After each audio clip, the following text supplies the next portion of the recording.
हे friends, अब हम इस वीडियो में बात करेंगे एज ऑफ इंडियन टेक्सटाइल्स।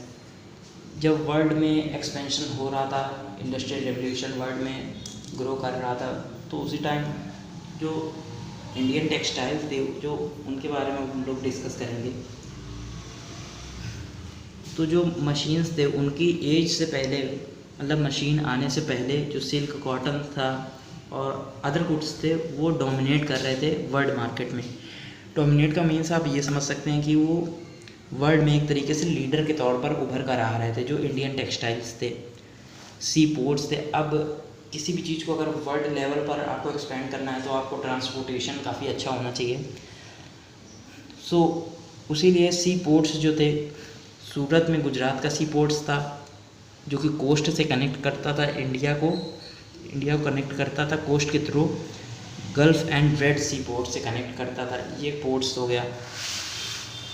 जो यहाँ पर एक अदर पोर्ट है मछलीपट्टनम, जिसको हम लोग कहते हैं, कोरोमंडल कोस्ट में है। और जो हुगली रिवर थी बंगाल में, वो साउथ ईस्ट एशियन पोर्ट्स को कनेक्ट करती थी। तो जो ये पूरा कह सकते हैं कि ये जो ट्रेडिंग का सिस्टम था, ट्रांसपोर्टेशन का, इसमें कई सारे इंडियन मर्चेंट्स, बैंकर्स और काफ़ी अदर लोग इनमें इन्वॉल्व थे। और ये लोग एक्सपोर्टिंग का काम करते थे, फाइनेंशिंग, प्रोडक्शन, चीज़ों को फाइनेंस करने का, फाइनेंशियली चीज़ों में हेल्प करते थे। वर्कर्स हो गया, और इन सब चीज़ों में गुड्स को कैरी करते थे और एज अ एक्सपोर्टर का काम करते थे और चीज़ों को सप्लाई करते थे। और उसी के साथ क्या हुआ कि जब इंडियन वर्ल्ड में डोमिनेट कर रहे थे, तो यूरोपियन कंपनीज थी, वो अचानक से उन्होंने पावर गेन कर ली। अब आप में क्वेश्चन आ रहा होगा कि उन्होंने अचानक से कैसे डोमिनेट करना, जैसे इंडियन पीपल्स थे वो डोमिनेट कर रहे थे, तो ये अचानक से यूरोपियन कंपनीज कैसे डोमिनेट करने लगी।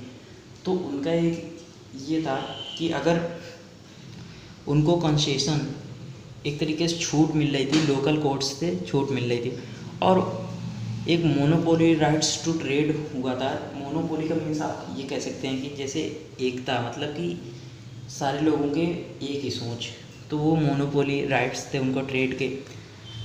अब दो मैंने यहाँ पर सी पोर्ट्स रखे हैं, एक तो बॉम्बे था और एक कैलकाटा था सी पोर्ट। अब जो ट्रेड था वो जो न्यू पोर्ट से कंट्रोल हो रहा था, और किसका ट्रेड, यूरोपियन कंपनीज़ का जो ट्रेड था वो सी पोर्ट्स से कनेक्ट हो रहा था। आप अगर एक चीज़ देखें तो जो यूरोपियन या फिर लंदन के जो लोग थे, वो इंडिया से रॉ मटेरियल्स लेते थे और वापस इंग्लैंड ले जाकर वहाँ पर वो चीज़ों को असेंबल करके या फिर क्लॉथ्स को, चीज़ों को बनाकर और फिर से इंडिया में लाकर उसी चीज़ को सेल करते थे।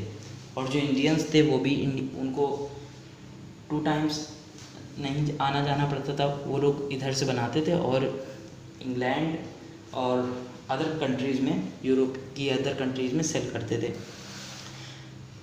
अब एक क्वेश्चन है, जो व्यूवर्स थे उनके साथ क्या हुआ, क्या था। सो मैंने बेसिकली कुछ पॉइंट्स में, अगर आप चीज़ों को शॉर्ट करके पॉइंट्स में या फिर फ्लो चार्ट बनाकर, फिर और भी क्रिएटिव चीज़ें करके अगर आप चीज़ों को लिखेंगे तो आपको लर्निंग में बहुत ही ज़्यादा हेल्प देने वाली हैं। अब जो मार्केट कंपटीशन था वो मेनली किन किन कंट्रीज़ के बीच में था, जैसे फ्रेंच हो गई, डच हो गई, पुर्तगीज़ हो गए, और जो लोकल ट्रेडर्स थे। लोकल ट्रेडर्स आप ये कह सकते हैं कि जो एक बड़े लेवल पर ना होकर, बट उनका भी मार्केट में वो लोग पहले से थे और उनका भी दबदबा था, आप ये कह सकते हैं। अब ईस्ट इंडिया कंपनी की कुछ पॉलिसीज़ थी, अब हम लोग वो समझ सकते हैं। जो ईस्ट इंडिया कंपनी थी वो मार्केट को कंट्रोल कर रही थी, और ईस्ट इंडिया कंपनी ने एक काम गलत किया कि मतलब वो एलिमिनेट कर रही थी कंपटीशन को। वो नहीं चाहती थी कि हमारे साथ किसी का कंपटीशन हो, और उसको कई छूट भी मिली थी लोकल कोर्ट से। और ईस्ट इंडिया कंपनी ने कॉस्ट को कंट्रोल करना शुरू कर दिया कि अगर कोई कॉस्ट 10 की है, किसी चीज़ का प्राइस 10 है, तो ईस्ट इंडिया कंपनी उसको 5 to 4 रुपीज़ में सेल करेगी और बाकियों को हाई रेट पर बेचेगी। कॉस्ट को कंट्रोल करने लगी। जो व्यूवर्स थे उन पर ज़्यादा से ज़्यादा कंट्रोल बना लिया था। उन्होंने regular supply of cotton and silk goods, यहाँ पर दिया गया है, उन्होंने क्या किया कि रेगुलर तरीके से सिल्क और कॉटन गुड्स थे उनकी सप्लाई स्टार्ट कर दी।